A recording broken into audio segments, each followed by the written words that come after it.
सभी बच्चे mission institute Prayagraj में आप लोगों का स्वागत है। और ये साइंस के क्वेश्चन हैं जिसके विषय में हम बता रहे हैं आपको।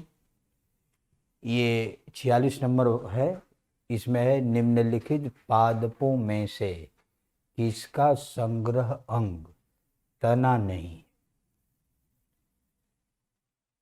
अब देखिए इसमें 4 विकल्प दिया है आपको। गन्ना का, अदरक का, आलू का, शकरकंद का।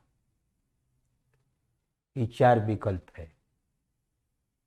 कह रहा है किसका संग्रह अंग तना नहीं। मतलब ये 4 जो हैं, इस 4 में ये बताना है ये कुछ न कुछ संग्रह जो करते हैं पौधे, उसको हम अपने उपयोग में लाते हैं। जैसे ये गन्ना है तो ये अपने तने में रस को संचय करता है, संग्रह करता है। संग्रह है ना, किस देखिए संग्रह लिखा हुआ है। तो ये अपने तने में रस का संग्रह करता है, तो उसको पेराई करके हम लोग रस निकालते हैं। अदरक है, अदरक भी अपने तने में अपना रस संचय करता है, संग्रह करता है। ये भी तना हो गया। ये है आलू, आलू भी अपने तने में अपना भोजन स्टोर करता है, संग्रह करता है। और जो ये शकरकंद होता है, यह अपने जड़ में संग्रह करता है भोजन का। अपने शकरकंद, स्वीट पोटैटो, मीठा आलू जिसको कहते हैं। तो इसमें उत्तर होगा, देखिए कह रहा है ना संग्रह अंग तना नहीं है। तो अब आपको उत्तर हो जाएगा। देखिए ये भी तना हो गया, ये भी तना हो गया, इसका तना, तो 3 तो तना हो गया। लेकिन डी वाला जो है ये जड़ है, इसका संग्रह अंग जो है जड़ होता है ये। तो इसका उत्तर होगा ये डी नंबर आपका सही होगा। अच्छा, 47 नंबर है। इसमें देखिए कह रहा है निम्न में से कौन सा तना है, कौन सा तना है। अब देखिए ये है सलजम, सलजम, ये है गाजर, ये है शकरकंद, ये है अदरक। कह रहे कौन तना है। तो देखिए सलजम जो होता है अपने जड़ों में भोजन संग्रह करता है, तो जड़ हो गया। गाजर जो है ये भी अपने जड़ों में भोजन संग्रह करता है, तो ये भी जड़ हो गया। ये जो शकरकंद है ये भी अपने जड़ में भोज्य पदार्थ इकट्ठा करता है, तो ये भी जड़ होगा जिसको हम लोग खाते हैं। अदरक अपने तने में करता है। तो कह रहा है निम्न में से कौन सा तना है। तो ये होगा आपका उत्तर अदरक, और बी नंबर सही होगा इसमें। तो ये सवाल हो गया। अब इसे आगे चलते हैं। अब देखिए इसमें कह रहा है निम्न को सुमेलित कीजिए। कह रहा है निम्न को सुमेलित कीजिए। ये नाम दे रहा है प्रकंद, स्तंभकंद, तल्ककंद, घनकंद। और ये नाम दिया हुआ है इधर, ये लहसुन, जमीकंद या सूरन, अदरक, आलू। इसको सुमेलित करना है। आई दिया है ए बी सी डी। ये आपका आंसर देना है इसमें, ए बी सी डी। इसमें से कौन आंसर होगा, तो इसको मैच कराना है। अब देखिए पहले ए है प्रकंद, तो इसमें प्रकंद कौन है। देखिए कौन है प्रकंद, कौन आ रहा है। प्रकंद में आता है आपका अदरक। तो ए का 3, ए का 3 देखिए, ए का 3 तो ये तीनों है। अभी क्लियर नहीं हो पा रहा है। देखिए अभी कोई क्लियर नहीं हो पा रहा है। फिर बी है स्तंभ कंद, बी नंबर है स्तंभ कंद। अब स्तंभ कंद लिखा है, स्तंभ कंद कौन है, यहाँ देखिए, ये नहीं है, ये भी नहीं, ये भी नहीं, ये स्तंभ कंद है, तो 4 नंबर हुआ। तो बी का 4, बी का चौथा नंबर, तो चौथा नंबर में 2 है, और भी यहाँ भी क्लियर नहीं हो पा रहा है, ये 2 है ना 4 नंबर, तो ये दोनों में आ रहा है, लेकिन अभी यहाँ पर ही क्लियर हो जाएगा। और देखिए सी नंबर है, कह रहा है सल्क कंद, तो सल्क कंद में आपको आता है लहसुन, ए, अर्थात सी का ए, तो सी का ए नंबर देखिए ये। अब देखिए अब पकड़ में आ गई ये, अब ये ए आ गया, तो अब ए आ गया, तो देखिए इधर आइए, ए 4 3, आइए नंबर कौन है, सी, तो इसमें सी नंबर सही होगा। एक और मिला लेते हैं, डी है घनकंद, और घनकंद में ये डी का जमीकंद होता है, जमीकंद आता है, तो डी का क्या हो जाएगा 2, ये, तो आप इसमें सी नंबर सही होगा आपका, सी नंबर, ये उत्तर होगा सी नंबर सही इसका। अब देखिए ये क्वेश्चन है आपको, निम्नलिखित में से कौन सा रूपांतरित स्तंभ है, कौन रूपांतरित स्तंभ है, स्तंभ का रूपांतरण कौन है। तो देखिए दिया है गाजर, बी नंबर दिया है शकरकंद, ये है नारियल, और चौथा है आलू। गाजर रूपांतरित, गाजर जो है ये आपको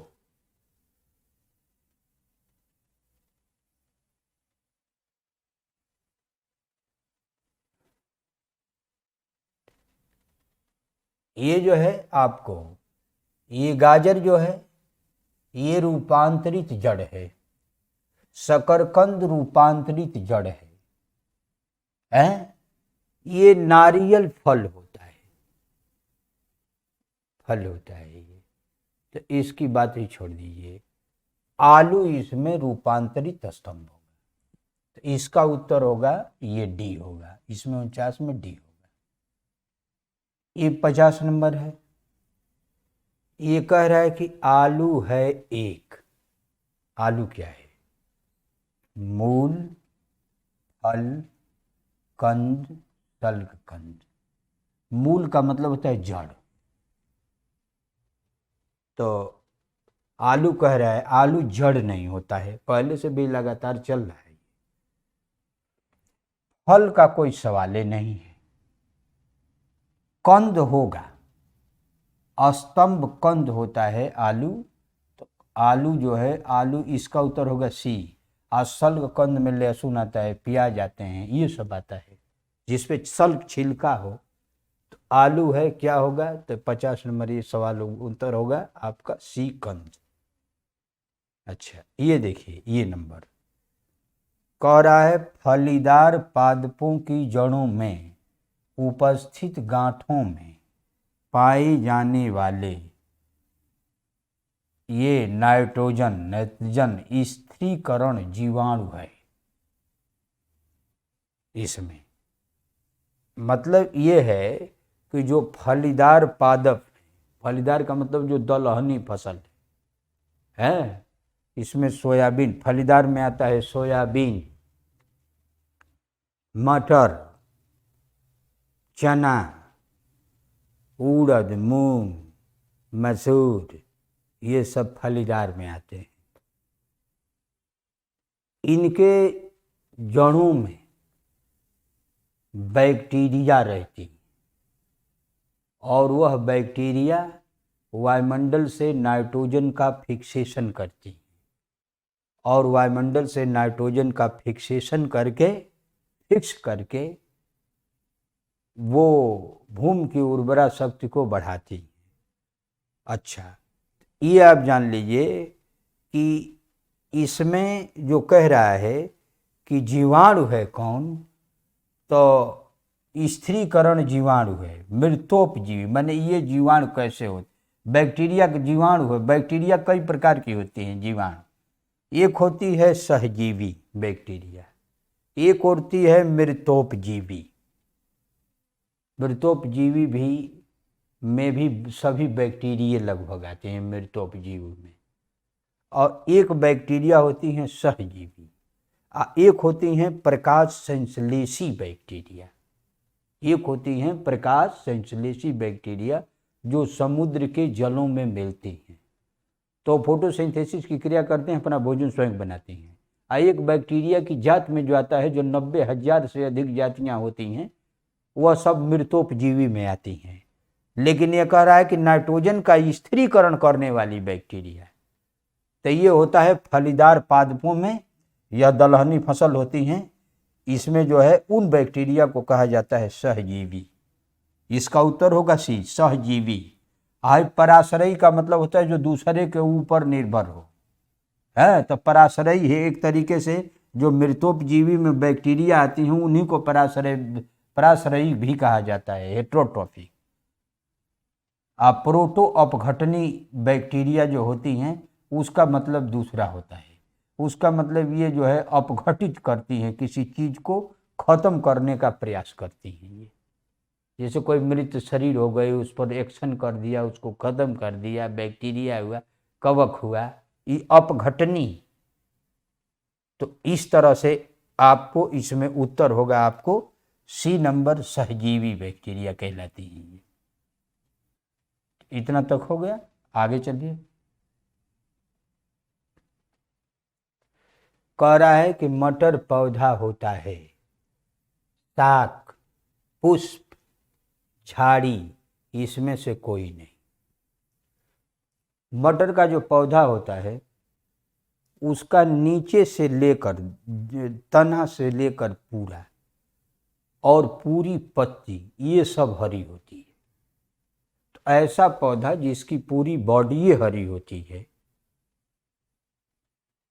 उनके कुछ लक्षण होते हैं। और इसमें यही नहीं आता है, पालक है, हरी धनिया है, मेथी है, ये सब बातें हैं। मटर भी आता है, चने का साग आता है, जिस समय साग रहता है, तो वो जो है, ये साग का मतलब होता है साको, हर्बेसियस। तो मटर का पौधा जो होता है ये आपको न झाड़ी होगा न पुष्प होगा, न इसमें से कोई नहीं। ये उत्तर होगा ए नंबर, साग होता है एक, हर्बेसियस साग। मटर का जो साग होता है लोग खाते हैं गाँव में, चने का जो हरे हरे रंग का होता है पौधा, उसको भी, ये सब साग में ही आते हैं, हर्बेसियस प्लांट हैं। एक होता है, देखिए पौधे की 3 कैटेगरी होती है।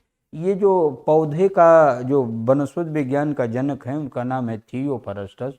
वो खुद ही बताए थे कि पौधे की 3 कैटेगरी होती है। एक होता है शाक, दूसरी होती है झाड़ी, और तीसरा होता है ट्री या पेड़। तो 3 भागों में उन्होंने विभाजित किया था। शाक में वही पौधे आते हैं जिनकी पूरी शरीर हरी होती है, और जो अभी नाम लिए थे ये सब शाक में ही आते हैं। तो आपका मटर भी यहाँ पर आएगा साग में। इसको बहुत पहले थियोफ्रास्टस ने ये वर्गीकरण में अपनी दिया था। 53 नंबर है, तना काट आमतौर से किसके प्रवर्धन के लिए प्रयोग किया जाता है? तने की काट। केला जो होता है इसको लगाया जाता है तो नीचे इसका जो है राइजोम सहित पूरी जड़ रहती है, माने जड़ सहित पूरा तना रहता है, तब केला लगता है। आई कह रहा है कि इसके प्रवर्धन के लिए प्रयोग किया जाता है केवल तना का काट, तना काट करके किस, माने ये जो आपको ये दिए गए हैं पौधे, इन पौधों में से किसका, कौन सा ऐसा पौधा है जिसके तने से काट कर हम दूसरा पौधा प्राप्त करते हैं। दूसरा पौधा का मतलब कि इसी तरह का दूसरा पौधा आगे प्रजनन में आगे बढ़ाते हैं। तो ये केला जो होता है इसमें जड़ तना दोनों की बात आ जाती है। आम का मतलब ही नहीं है, आम तो बीज से निकाला पैदा किया जाता है, तने की बात ही छोड़ दीजिए। कपास जो होता है ये भी, इसका भी बीज ही है। और गन्ना जो होता है, गन्ने गन्ने से ही गन्ने को काट करके गन्ना तैयार किया जाता है, तो ये तना काट कहलाता है। तो उत्तर 53 में से उत्तर होगा आपका ये बी नंबर, उत्तर होगा बी नंबर। आगे बढ़िए। कह रहा है कि लौंग है, लौंग है, क्या है? तना की गांठें, जड़ की गांठें, बंद कलिकाएं, बीज। क्या है लौंग? क्या है लौंग? सही पूछिए तो लौंग का जो पौधा होता है उसमें फूल के लिए एक कली बनती है। फूल के लिए लौंग के पौधे से एक कली निकलती है और यह कली बढ़ती हुई चली जाती है। अब बढ़कर जब कुछ दूर तक चली जाती हैं तो इसके बाद लास्ट में इसका फूल बनता है, हल्का सा पतला सा। ठीक, तो जो फूल बनता है वो फूल में गंध नहीं होता लौंग वाले में, लेकिन जो फूल बनाने वाली कलिका थी ये, इसमें जो है सुगंधित पदार्थ मटेरियल स्टोर होते हैं।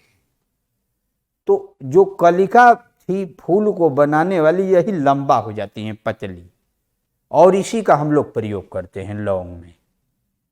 तो लौंग का कौन भाग होगा इसमें, कौन है? तो आप जान लीजिए पुष्प कलिका होगी, लेकिन इसमें पुष्प कलिका का नाम नहीं ले रहा है, हैं? तो कलिका का ही नाम ले रहा है। तो देखिए इसमें दिया है बंद कलिकाएं। आइए, तना की कोई सवाल नहीं है, जड़ का भी कोई सवाल नहीं है, बीज का भी कोई सवाल नहीं है इस लौंग के साथ। तो इसमें उत्तर आपका होगा सी। लेकिन असली जो है, असली सही पूछिए तो ये पुष्प कलिका होती है। ये लौंग जो होती है पुष्प कलिका, बंद कलिका लिखा है ठीक है, लेकिन ओरिजिनलिटी इसकी पुष्प कलिका की है। देखिए इसी तरह से इसमें आपको एकदम क्लियर किया है। ये 55 नंबर में कह रहा है निम्नलिखित मसालों में से कौन सी एक पुष्प कलिका होती है। देखिए अब यहां क्लियर कर रहा है। ये इसमें जीरा जो होता है ये फल का रूप है, ये काली मिर्च जो होती है वो भी फल के रूप में है, हल्दी जो है ये जड़ के रूप में है, और पुष्प कलिका का मतलब केवल यहां लौंग से है, लौंग से। तो ये आपका उत्तर इसमें होगा बी नंबर लौंग। आगे बढ़िए।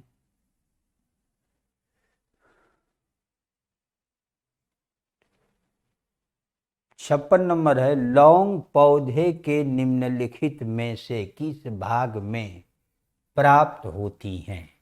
किस भाग से प्राप्त होती? पुष्प पत्तियां, शुष्क पत्तियां, शुष्क तने, शुष्क बीज, शुष्क पुष्प कली। शुष्क लिखा है। शुष्क का अर्थ क्या होता है? शुष्क का अर्थ होता है कि जो हर्बेसियस टाइप डंठल न हो, वो शुष्क कहा जाता है। तो शुष्क पत्तियां, इसका कोई सवाल नहीं लौंग में। पहले तो पत्ती है ही नहीं है, तना भी नहीं है, बीज भी नहीं है, ये कली है। तो उत्तर होगा डी का शुष्क पुष्प कली। डी नंबर सही होगा इसका। ये देना है प्रश्न में निम्नलिखित में कौन एक सुमेलित नहीं है?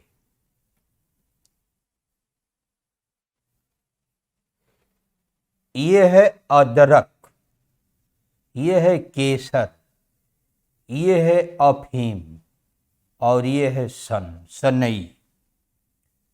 कौन सुमेलित नहीं है? अदरक का कौन भाग खाया जाता है? ये राइजोम। तो ये तो सही है। कर सुमेलित कौन नहीं है? तो ऐसे ही देखिए केसर का बीज नहीं खाया जाता। केसर जो है, केसर का उत्पादन जम्मू कश्मीर में होता है अधिकतर। और यह फूल का, केसर का जो फूल होता है उसका जो प्रजनन अंग होता है जिसको हम जायांग कहते हैं, तो जायांग के 3 भाग होते हैं। एक नीचे वाला होता है ओभरी, और फिर ओभरी से आगे ऐसे बढ़ने पर डंठल वाला जो हिस्सा है वह कहलाता है वर्तिका। ऊपर वाला जो स्ट्रक्चर होता है उसका नाम है वर्तिकाग्र। फिर केसर को निकालना जब रहता है तो इसको, ओभरी को तो यहाँ छोड़ दिया जाता है क्योंकि उसमें सुगंध उस तरह की नहीं होती, लेकिन इसके बाद वर्तिका जो होता है और उसके बाद वर्तिकाग्र, यही 2 भाग केसर का खाया जाता है। तो केसर का एक तरीके से फूल के जायांग भाग का वर्तिका एवं वर्तिकाग्र भाग खाया जाता है। तो ये तो गलत हो गया, केसर बीज नहीं, इसे फूल खाए जाते हैं इसका, ये तो गलत हो गया। तो यही सुमेलित नहीं है। और बाकी इसको सी को जानना चाहते हैं, अफीम। अफीम की डूडी, अफीम का जो कच्चा फल होता है उसका डूडी का मतलब उसका दूध है, एक तरीके से डूडी लिखा हुआ है। तो जो अफीम का जो कच्चा फल होता है उसी से चीर करके वो डूडी दूध निकाला जाता है और उसी से अफीम बनता है, कच्चा फल से। अच्छा, तो ये भी सही हो गया। सनई, सनई जो सन होता है जिसको लोग क्या करते हैं कि उगाते हैं, बड़ा बड़ा होता है, उसके बाद बरसात के दिनों में उसको काट करके लोग पानी में डाल देते हैं, गाड़ देते हैं। उसके बाद जब सड़ जाता है तो उसमें से रेशा निकालते हैं, और रेशा निकाल करके जो है, जो चरपाई होती है, बुनने वाला जो बाज वगैरह होता है उनको बनाया जाता है। पशुओं के लिए जो बांधने के लिए जो रस्सी होती है वो बनाई जाती हैं। ये सब सनई से तैयार किए थे, लेकिन इसके तने से होता है। तने का जो रेशा होता है उसी से होता है, तने से रेशा जो निकाला जाता है। ये सब फाइबर होते हैं, उत्तक फाइबर होते हैं। तो स्क्लेरन काइमेटस रेशे होते हैं, उन्हीं से अधिकतर ये निकाले जाते हैं। तो ये आपका हो गया ये नंबर 57 नंबर। आगे अब कह रहा है केसर होता है सूखा मिश्रण किसका? पत्ती और तने का, हैं, पंखुड़ियों और जड़ों का, फूल के बीज बनने वाले भागों का।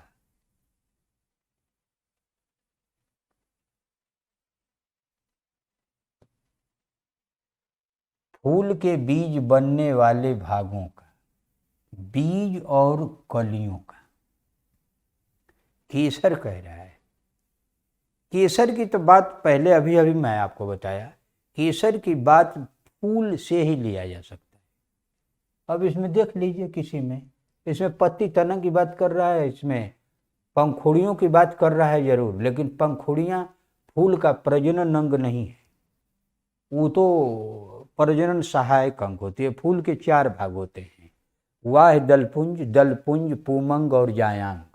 तो ये प्रजनन अंग दोनों होते हैं, ये सहायक अंग होते हैं। तो ये सहायक अंग में जो पंखुड़ियाँ होती हैं, जिसको दलपुंज कहा जाता है, ये पंखुड़ियाँ होती हैं। तो इससे कोई केसर का मतलब नहीं रहता है। जो बीज बनाने वाला जो स्ट्रक्चर होता है, बीज बनाने वाले भाग, वही जायांग कहलाता है। तो इसमें आपका सी नंबर सही होगा। इसमें देखिए, नीचे दिए गए पौधों और उनके खाद्य भागों के युग्मों में कौन सा सही सुमेलित नहीं है? ये कौन सही सुमेलित नहीं है? अब देखिए, अदरक, ये प्रकंद, ये सुमेलित है, बताए हैं पीछे। प्याज कह रहा है, प्याज मांसल पौंड, ये भी सही है। प्याज का तो जो भाग होता है वो तना भाग खाया जाता है नीचे, लेकिन ऊपर जो होता है उसका जो पौंड होता है, ऊपर जब बढ़ता है तो हरे रंग का जो होता है वो भी खाया जाता है, तो वो मांसल पौंड कहलाता है। तो ये भी खाए जाते हैं, ये भी सुमेलित है। आलू, आलू मूल का मतलब जड़, लेकिन आलू जड़ है ही नहीं, तो ये सुमेलित तो नहीं है, ये सी वाला। और डी वाला बच गया नारियल, तो नारियल भ्रूणपोष, ये भी सुमेलित है। नारियल का कौन सा भाग खाया जाता है, तो उत्तर होता है भ्रूणपोष।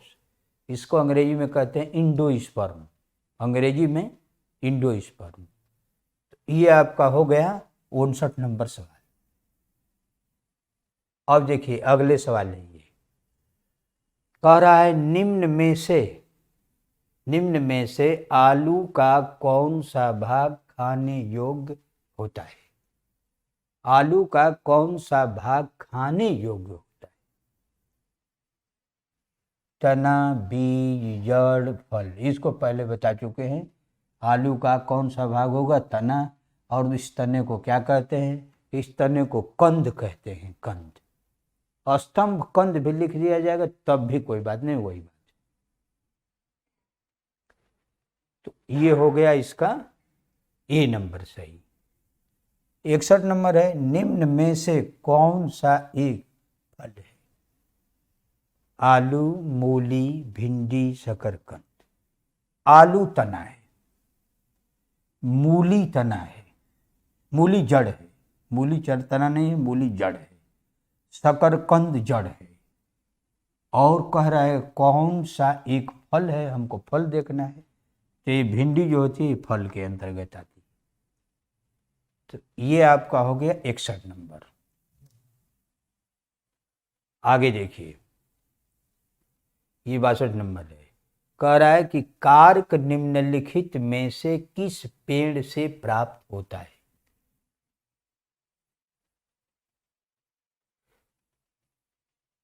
ये जो डलबर्जिया है, ये तो शीशम जो होता है, शीशम, उन्हीं का बोटेनिकल नेम है। तो शीशम से कार्क थोड़े होते हैं। कार्क है क्या, जो बोतल वाला, जो बोतल का जो ढक्कन होता है नीचे से जो लगता है, उसका नाम कार्क है। और वह कार्क जो है डलबर्जिया शीशम। तो ये शीशम होता है, शीशम को बोटेनिकल में शीशम से नहीं प्राप्त किया जाता है। सिड्रस देवदार की लकड़ी से भी नहीं होता है। आर्जीमोन अधिकतर गंदे स्थानों पर या पत्थर उत्थर चट्टे ये होता है, तो इतने बड़े बड़े से कांटेदार होते हैं, उसको तोड़ने पर पीले पीले रंग का उससे दूध निकलता है, पीले पीले रंग का, तोड़ने पर उसकी पत्तियां वगैरह सब, उसको आर्जीमोन कहते हैं। तो आर्जीमोन जो होता है इससे भी नहीं, इससे कोई सवाल ही नहीं उत्पन्न होता है। अच्छा, और ये सी नंबर है, क्वैरकस एक पेड़ होता है, और ये अधिकतर दक्षिण अमेरिका में बहुत ज़्यादा से ज़्यादा मिलते हैं उधर के तरफ। और ये जो है उन्हीं के जो छाल होती है, उन्हीं छाल से ये कार्क निकाले जाते हैं, कार्क। तो उत्तर आपका इसमें होगा सी नंबर। अब देखिए, इसको कह रहा है जीवन चक्र की दृष्टि से पौधे का सबसे महत्वपूर्ण अंग है। कह रहा है जीवन चक्र का अर्थ होता है, यहां पहले इस प्रश्न को समझ लेंगे तो उत्तर तो आ ही जाएगा। जीवन चक्र का अर्थ होता है कि कोई भी जीव जब एक कंप्लीट प्रजनन के दौरान अपने ही जैसे संतानों को उत्पन्न करता है और फिर दूसरी पीढ़ी भी उसको दोहराने लगती है उसी चक्र को, तो उसको कहा जाता है जीवन चक्र। और जीवन चक्र की बात जो प्रजनन से संबंधित आर्गेन्स हैं उन्हीं से लिया जा सकता है। अब इसमें देखिए, प्रजनन अंग किसी पौधे का क्या है, पत्ती होता नहीं है, तना होता नहीं, जड़ होता नहीं है, पुष्प होता है, फूल होता है, बीज होते हैं, बीज को बोया जाता है, फिर पौधे जमते हैं, फिर जड़, तना, पत्ती में आता है, फिर फूल बनता है, फूल से फिर बीज बनता है। तो इसमें तो प्रजनन अंग के रूप में पुष्प है। जीवन चक्र की दृष्टि से पौधे का सबसे महत्वपूर्ण अंग पुष्प होगा, ये नंबर सही होगा इसमें।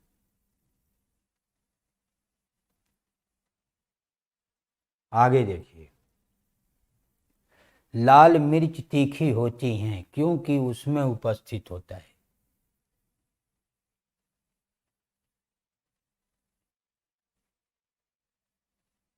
ये जो है लाल मिर्चा का जो तीखा जो लगता है उसमें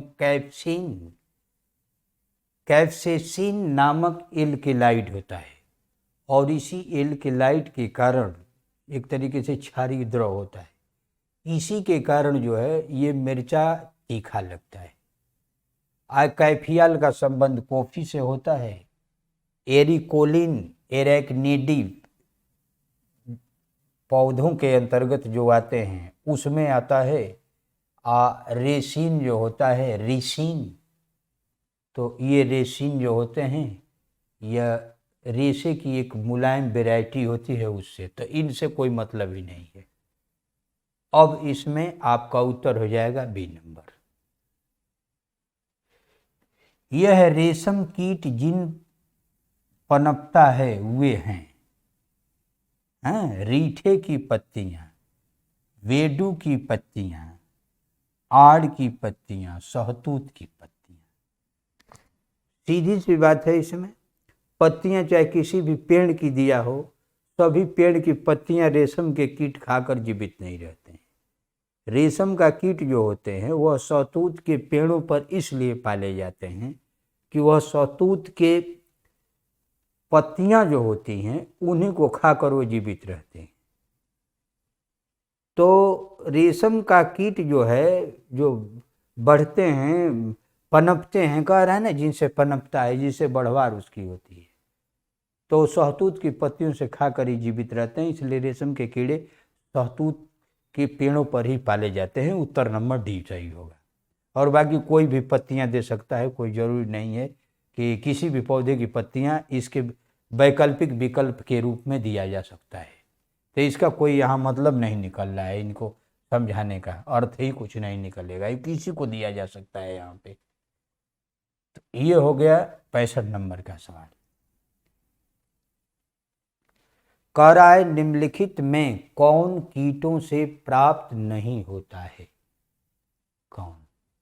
रेशम, शहद, लाख, मोती। रेशम का जो कीट होते हैं वो पालन किया जाता है तो रेशम प्राप्त होते हैं। लाख की कीट जो ढाक पेड़ होता है उनके कंदराओं में अधिकतर मिलते हैं।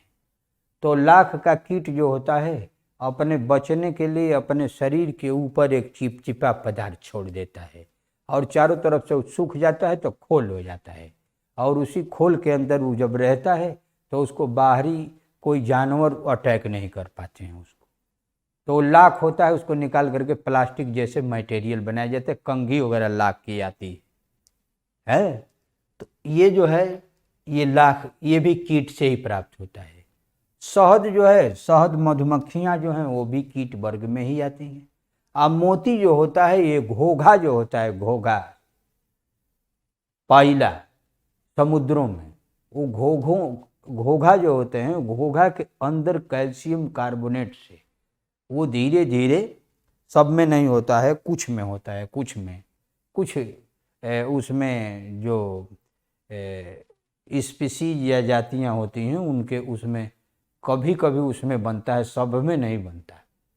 तो वो जो है कैल्शियम कार्बोनेट के रवे होते हैं, धीरे धीरे जमते जमते जमते मोती बनाते हैं। तो जो घोघा होता है वो घोघा के अंदर जो है ये सब बनते हैं, मोती बनने का प्रोसेस है। तो ये आपको मोती जो है ये कीट नहीं है, बल्कि घोघा जो है फाइलम मोलस्का के अंदर जंतु आते हैं, ये पानी में रहते हैं, इसमें कीट वर्ग में ही नहीं आता। तो कह रहा है कि कौन कीट से प्राप्त नहीं होता, उत्तर होगा डी नंबर मोती। अब देखिए, यह निम्नलिखित में से कौन सी औषधीय फसल है? और ये है गन्ना, ये है घृत कुमारी, एलोवेरा, ये है कपास, ये है महुआ। कह रहा है कि कौन सी निम्नलिखित में से कौन सी औषधीय फसल नहीं, किसका प्रयोग जो होता है औषध में नहीं किया जाता है। औषधीय फसल है, नहीं नहीं फसल है, नहीं की बात नहीं, कौन औषधीय फसल है इसमें? गन्ना है, कपास है, महुआ है, घृत कुमारी। गन्ना औषध के रूप में अधिकतर प्रयोग नहीं किया जा सकता, ये फसलीय पौधा है। कपास जो है रेशे वाला पौधा होता है। महुआ एक पेड़ होता है और मेडिसिनल प्लांट के अंतर्गत वर्गीकृत नहीं है। लेकिन घृत कुमारी जो एलोवेरा है यह मेडिसिनल प्लांट होता है। इस एलोवेरा का प्रयोग जो होता है, कुल ये जो साबुन होते हैं वो बनाते हैं लोग, फेस क्रीम जो आता है वो भी बनता है। तो अधिकतर मेडिसिनल प्लांट के रूप में हम एलोवेरा का प्रयोग करते हैं। तो ये उत्तर होगा बी नंबर आपका। कह रहा है कुनैन जो मलेरिया के लिए एक प्रमुख औषधि है वह प्राप्त होती है। कुनैन, कुनैन जो है स्पेन वगैरह में अधिकतर वृक्ष होते हैं। सिनकोना, और सिनकोना पौधा जो होता है वो वृक्ष होता है। अच्छा, वृक्ष में अपनप तो आपको ये ईस्ट आता है, ईस्ट तो आपको कवक में आता है, तो कवक कोई वृक्ष के अंतर्गत आता नहीं है। बैक्टीरिया आती नहीं है, शैवाल वृक्ष में आते नहीं हैं। आवृत बीजी पौधे आते हैं जिसमें जड़, तना, पत्ती, फूल, फल, बीज सब होता है। इनमें कोई सवाल नहीं है, इसमें न जड़, तना, पत्ती, फूल, फल, बीज तीनों में नहीं होता। तो इसका उत्तर होगा ए नंबर। आवृत बीजी पादप से ये कुनैन औषध प्राप्त होती है, मलेरिया की दवा है ये। अब देखिए इसको थोड़ा सा और इसको डिटेल करने के लिए एक दूसरा प्रश्न है। मलेरिया रोग की प्रभावी औषध कुनैन का निष्कर्षण किया जाता है। अब देखिए यहाँ नाम दे दिया है पौधे का। सिनेमन की छाल गलत है ये, सिनकोना की छाल ये सही है बी नंबर। तुलसी की पत्तियों से ये गलत है। हाँ, कथा वृक्ष की छाल से ये भी गलत है। ये उत्तर हो जाएगा आपका बी नंबर, सिनकोना की छाल से। सिनकोना का पौधा होता है, उसकी तने की जो छाल होती है उसी छाल से कुनैन नामक औषध निकाली जाती हैं जिसका प्रयोग मलेरिया बीमारी में किया जाता है। अब देखिए फिर इसको अभी और दो प्रश्न इसमें दिख रहा है। कुनैन जो मलेरिया के इलाज में प्रयोग की जाती हैं सिनकोना पादप के किस भाग से प्राप्त होती हैं? अभी आपको बताए किस भाग से, बताए से तने की छाल से। तो तना तो नाम ही नहीं दिया है, केवल दिया है पत्ती, जड़, पुष्प और छाल, तो सी नंबर होगा छाल, तने की छाल। अच्छा, फिर इसको और इसमें डिटेल अभी और कुछ बता रहा है। इसमें 71 नंबर में सिनकोना की छाल से प्राप्त औषध को मलेरिया के उपचार के लिए प्रयुक्त किया जाता था। जिस कृत्रिम औषध ने इस प्राकृतिक उत्पाद को प्रतिस्थापित किया है वह है, जो प्राकृतिक औषध है वो जो प्रतिपादित किया है कृत्रिम रूप से, इससे जो निकाला जाता है सिनकोना की छाल से, जो दवा का नाम है उसी को ये पूछ रहा है प्राकृतिक उत्पाद के रूप में। तो देखिए क्लोरोमाइसिटिन नहीं निकलता इससे, टेट्रासाइक्लिन भी नहीं निकलता, ये सब बैक्टीरियल हैं। एम्पिसिलिन ये भी नहीं, ये भी सब एंटीबायोटिक दवाइयाँ होती हैं। क्लोरोकिन जो दवा होती है यही इनसे सिनकोना की छाल से प्राप्त की जाती है। क्लोरोकिन मलेरिया की दवा जो होती है उसका फार्मूला रहता है, अंग्रेजी दवा में भी लिखा रहता है। अंग्रेजी दवा जो मलेरिया की दवा लेंगे उसमें लिखा रहता है क्लोरोकिन, क्लोरोकिन से पकड़ में आता है, वो मलेरिया की दवा है। तो ये हो गया 71 नंबर। अब देखिए ये कह रहा है निम्न रेशों में से कौन पौधे के तने का उत्पाद नहीं है, मतलब कौन तने से नहीं प्राप्त होता है। देखिए सन हुआ, पटसन हुआ, पटसन थोड़ा बड़ी वैरायटी होती है, जूट हुआ, ये तीनों जो होते हैं ये जब जब इनको काट लिया जाता है तो काटने के बाद सड़ा दिया जाता है, और सड़ाने के बाद इसका ऊपर वाला जो रेशा होता है वो निकाल लिया जाता है, और इसी रेशे से जूट के बोरे बनते हैं, रस्सियाँ बनती हैं, ये सब बनाए जाते हैं, मोटे रस्से बनाए जाते हैं। और ये कह रहा है रेशों में से कौन पौधे के तने का उत्पाद नहीं है। कपास जो होता है पौधे के तने का उत्पाद नहीं है, बल्कि बीज से प्राप्त होता है।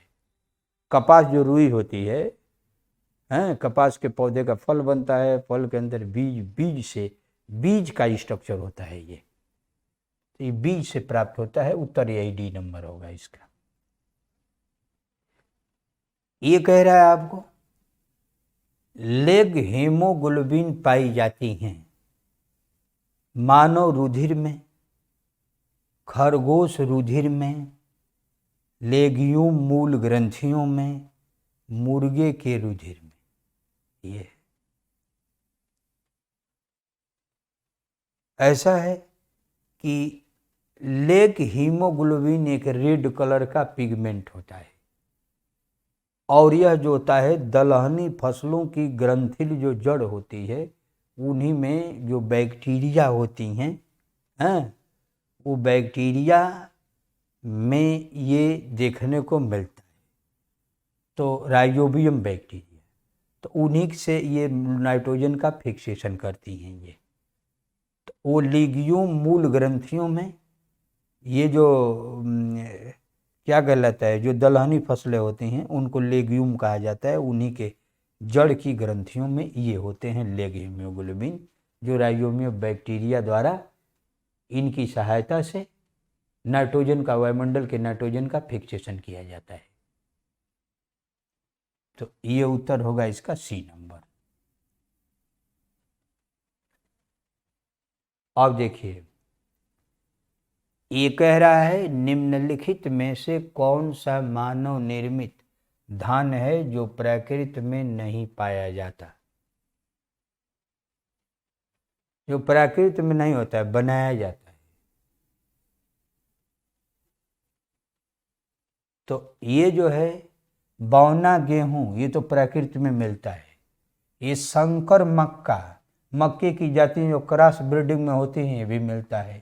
सोयाबीन मिलता ही है। यह ट्रिटिकल जो होता है, यह जई होती है, और गेहूं और जौ में से कोई एक, ये दोनों के मिक्सचर से ये टिटिकल बनाई जाती है। ये जो है मानव निर्मित होता है, ये सी नंबर। ये बनाया जाता है, पहले यूरोप के लोग बनाए, फिर भारत में भी बनाया गया था। यह एक प्रकार का अनाज होता है, आटा होता है, और उसको पीस करके बिस्कुट वगैरह जो बनाते हैं और दवाइयों में प्रयोग करते हैं, स्टार्च वगैरह बढ़ाने के लिए शरीर में। तो ये हो गया आपको सी नंबर इसका सही। ये 75 जो होता है कहता है शुष्क जलवायु की भली भांति अनुकूलित पेड़ पौधे को कहते हैं। ऐसा पेड़ पौधा जो शुष्क जलवायु में हो, जिसके लिए पानी होने की जरूरत बहुत कम पड़ती हो, वो कौन है? शुष्क जलवायु। अधिपादप नहीं, ये पेड़ पर उगने वाले पौधों को कहा जाता है। मरोद्भिद, यही शुष्क जलवायु में रहते हैं, ये जल में रहते हैं, जलोद्भिद। अब मध्यपादक, यह नम स्थानों पर रहते हैं, तो ये शुष्क का नाम ले रहा है, तो शुष्क में अंतर्गत यही मरुद्भिद आते हैं, जीरोफाइट प्लांट। ये इसका सही होगा B number.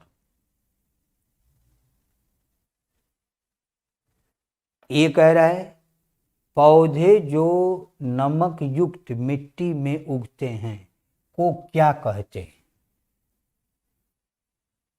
Xerophyte, hydrophyte, halophyte, succulent. अब देखिए जीरोफाइट पौधे जो है ये शुष्क स्थानों पर रहते हैं, ये नमक युक्त मिट्टी में कह रहा है। हाइड्रोफाइट पानी में रहते हैं। सेल्यूलेंट, यह अधिकतर जो ये पौधे होते हैं यह गंदे स्थानों पर बिलोंग करते हैं। और हेलोफाइट जो होता है ये नमक युक्त में होता है। ये आपका उत्तर होगा आपको सी नंबर इसका। ये नंबर क्या कह रहा है? 77 नंबर। एपीफाइट्स वे पौधे होते हैं जो अन्य पौधों पर निर्भर रहते हैं। कह रहा है भोजन के लिए, यांत्रिक अवलंबन के लिए, छाया के लिए, जल के लिए। एपीफाइट जो पौधे होते हैं उसमें आर्किड का पौधा आता है और वह पौधा दूसरे जो पेड़ होते हैं उनकी टहनियों पर उगता है। टहनियों पर उगता है, केवल आलंबन के लिए उगता है, केवल उसकी टहनियों पर चिपके रहता है, उसी से मतलब है।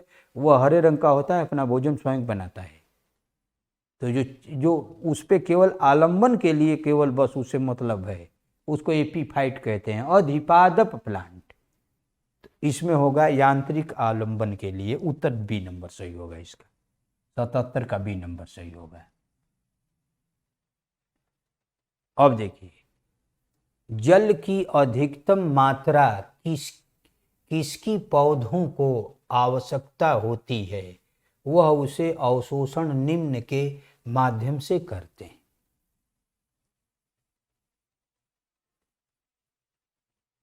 इसका उत्तर है जो देखना है। कुल मिला के हमारा कहने का ही तो थोड़ा घुमा दिया है। अब आप ये समझिए, कह रहा है कि पौधों में जल का अवशोषण किस अंग से होता है जमीन के अंदर। यही उत्तर, यही इसको खोजना है इसमें। देखिए, भूंडी जोड़ से कोई मतलब नहीं, ये तो बीज के अंदर होता है। बढ़त बिंदु से कोई मतलब नहीं, वो तो मेरिस्टेमेटिक टिश्यू होते हैं, वो वृद्धि करते हैं, उससे कोई मतलब नहीं है। दीर्घीकरण जोन से, बीच में जो उसका जो पौधा बढ़ रहा है, बीच का जो जोन होता है उससे भी कोई मतलब नहीं। अवशोषण कह रहा है तो ये होगा जड़ों के बालों से, रूट हेयर से होता है। ये उत्तर होगा डी नंबर आपका सही। अब देखिए, ये है आपको 79 नंबर। हाइड्रोफाइट कहते हैं किसको? एक समुद्रिक जानवर को, एक जलीय पौधे को, एक पौधीय रोग को, एक जड़ रहित पौधे को।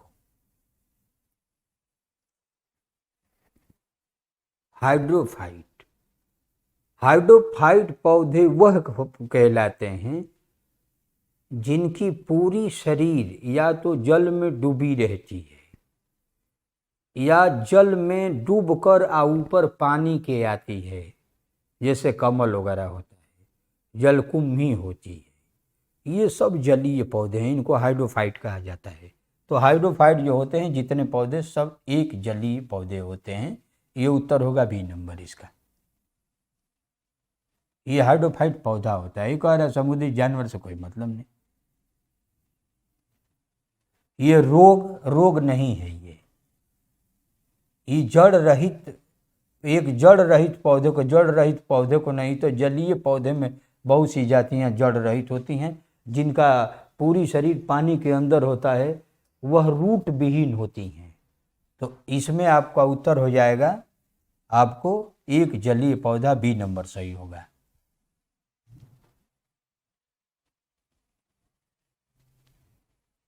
ये कह रहा है जमी हुई झील के अंदर मछली जीवित रह सकती हैं क्योंकि, वो झील है ऊपर बर्फ से जम गई तो उसमें मछली जीवित रहती हैं। होता क्या है कि ऊपर से जल का जमाव होता जाता है और कुछ दूर तक जब जमता है ये, तो बिल्कुल कुछ दूर तक जल की सतह को कवर कर लेता है। और जब कवर कर लेता है तो वो उसका उष्मा का कुचालक होता है बर्फ, तो अंदर की उष्मा बाहर नहीं जाने देता, बाहर की उष्मा अंदर नहीं जाने देती। इसलिए जल के अंदर का तापमान जो होता है लगभग 4 डिग्री सेंटीग्रेड बना रहता है। इस आधार पर वह जल जो होता है द्रवीय अवस्था में मिलता है और इसलिए मछलियाँ नीचे जीवित रहती हैं। ये तो आप जान गए, अब इसी के आधार पर इसको निकाल लीजिए। मछलियाँ उष्ण रक्त वाली जीव हैं, ये तो नहीं, गलत हो जाएगा। मछलियाँ बर्फ में शीत निद्रा में रहती हैं, ये भी गलत है। तलों के निकट पानी नहीं जमता है, ये सही होगा इसी नंबर। अब बर्फ उष्मा का कुछ सुचालक है, ये भी गलत है, सी नंबर सही होगा इसका। ये है मछलियों में सामान्यतः श्वसन होता है, किसके द्वारा? त्वचा द्वारा, नाक द्वारा, गलफड़ों द्वारा, फिन द्वारा। फिन जिसको चलाती हैं ऊपर, जिससे तैरती हैं, वो फिन है। अब मछलियों में नाक द्वारा नहीं, बल्कि गलफड़ा जो होता है, गलफड़े में पानी जाता है, वो पानी से ऑक्सीजन लेकर के जीवित रहती है, त्वचा द्वारा नहीं। तो उत्तर होगा इसमें गलफड़ों द्वारा, उत्तर सी नंबर सही होगा।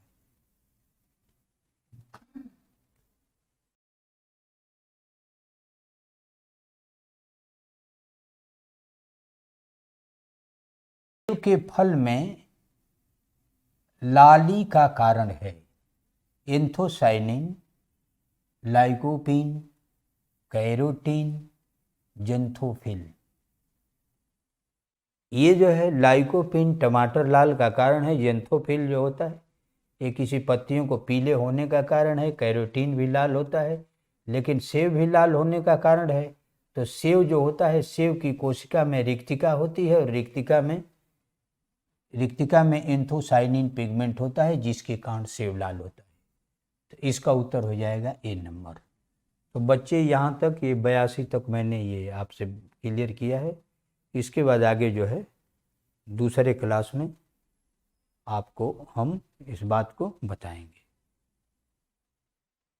इसी के साथ बच्चे, जय हिंद।